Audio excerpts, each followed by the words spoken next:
أجمل بقاع الأرض. بنرحب بالملكة جينا سلطان مصممة مصر الأولى اللي راح حبيبتي تنورنا جنان.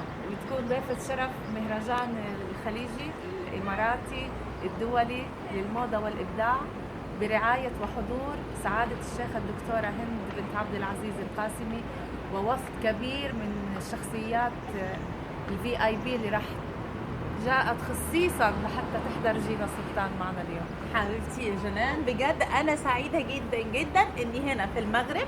بسلم على مصر كلها وبسلم على اهل المغرب كلهم. مبسوطه مبسوطه باستقبالكم كالعاده بمنتهى الحب.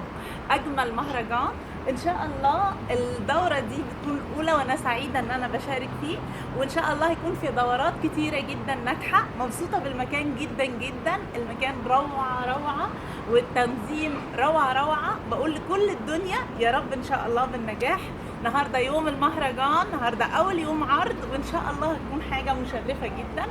مبروك، الف مبروك لينا كلنا حبيبتي. وتحياتي لمصر ام الدنيا.